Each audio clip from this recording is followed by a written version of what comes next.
Donc voilà.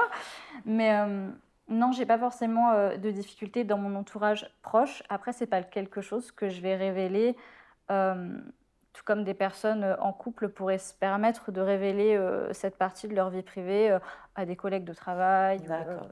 Alors, avant d'aller plus loin sur ce sujet, nous allons passer au jeu T'en penses quoi?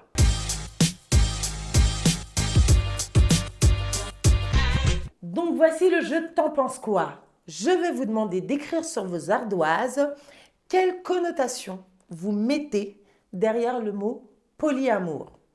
Alors Niena, je vais vous demander de répondre en vous mettant, basculant dans le passé, sans connaître vraiment ce qu'était le polyamour, avant de faire vos recherches. Ok. Quelles étaient les idées que vous aviez sur le polyamour? Et vous, chers téléspectateurs, vous pouvez aussi réfléchir à ça, parce que je pense que vous avez plein d'idées qu'on va sûrement déconstruire ou confirmer.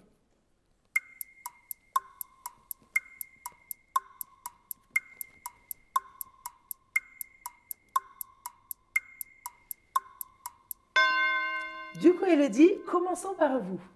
Ok, alors, quand on parle de polyamour, je vais penser au fait qu'il y a plusieurs amours, plusieurs relations en même temps, et qu'il y a une notion de consentement, c'est-à-dire que les partenaires sont au courant de la situation. Donc en gros, on est plusieurs dans une relation amoureuse, Mhm, mais que tout le monde valide en tout cas le fait qu'on soit dans une relation à plusieurs. c'est ça. Est-ce qu'on est dans le bon là? On est dans... Eh ben, ça dépend du type de relation polyamoureuse parce qu'il y a ce qu'on appelle des méta-relations ou des métamours qui ne se connaissent pas forcément ou qui ne s'affectionnent pas.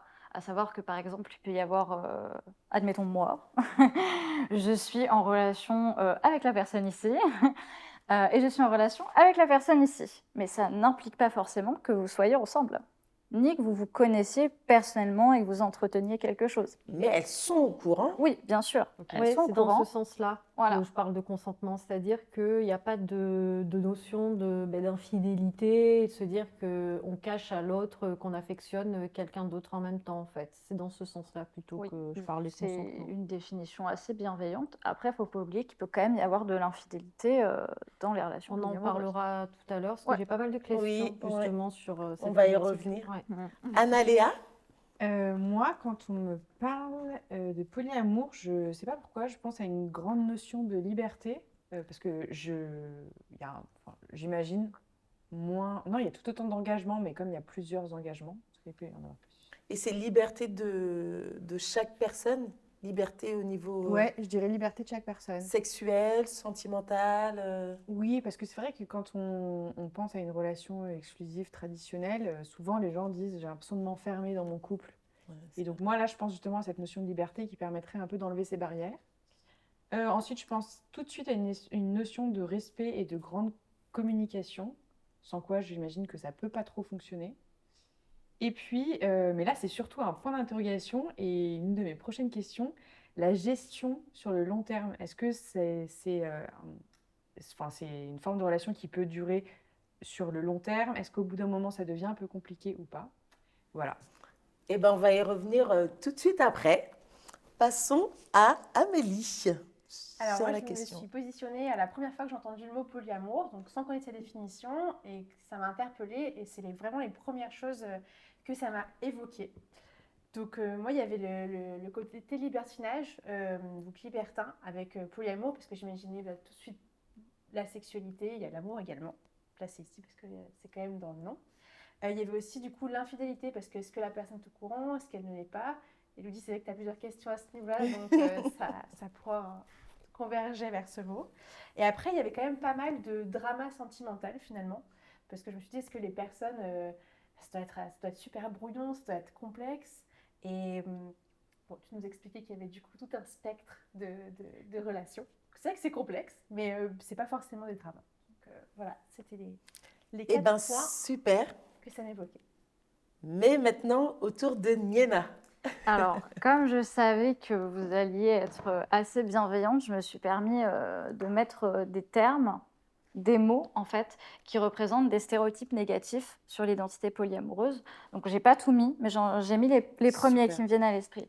Alors, je vais vous les montrer, mais je vais vous les lire aussi, parce que c'est pas très lisible. J'ai mis contre nature. J'ai mis indécis, indécise, pour qualifier les personnes. Aussi, propageant les infections sexuellement transmissibles. Ah, Infidélité aussi. J'ai mis des personnes égoïstes, polygamie, et j'ai mis aussi maladie, parce que souvent on utilise l'argument psychophobe que ces personnes seraient malades mentales. Ah oui. D'accord. d'accord. C'est quand même violent. Alors, C'est très ah ouais. violent. moi, Ah du oui. coup, je vais tout de suite rebondir sur la polygamie parce que c'était une de mes questions, savoir pourquoi, en quoi, en tout cas, c'est différent de la polygamie. Je vais vous faire grincer des dents, Niena, mais je pose En toutes les questions. tellement de choses. En fait, la polygamie, déjà, c'est un régime matrimonial qui est illégal en France. Voilà. C'est-à-dire qu'en France, on a le droit de se marier avec une seule personne, dans le sens où on est forcément deux pour se marier, c'est tout. Voilà, on ne peut pas se marier à plus de deux. Et la polygamie, elle est légale dans d'autres pays, mais en tout cas, elle représente des mariages où, en général, c'est un homme avec plusieurs femmes. Et il faut savoir que la polygamie, elle est très liée en fait à une société patriarcale, du coup. Elle engage aussi beaucoup de sexisme.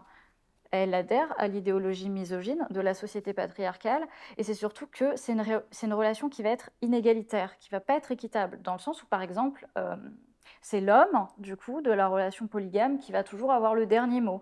Il ne va pas y avoir de réel dialogue, et en fait, même ses épouses, elles vont être comme mises en compétition. Je ne sais pas si vous voyez ce que je veux Oui, dire. oui, En fait, totalement. la polygamie, si c'est interdit, c'est pas pour rien. mais effectivement, il n'y a pas. Une égalité, en fait, il n'y a pas Ouais, d'égalité. voilà, c'est pas, il y a pas non plus de consentement finalement, parce que d'un côté, si tout le monde ne peut pas avoir son mot à dire et que c'est forcément la personne qui décide d'épouser toutes ces femmes qui a le choix et qui a le dernier mot et qui impose ses limites, en fait, le consentement est assez flou. Donc, ça n'a rien à voir avec. Et du coup, alors, ok pour la polygamie, mais en quoi c'est différent du libertinage et de l'échangisme? Ok, alors le libertinage, ça concerne uniquement les pratiques sexuelles.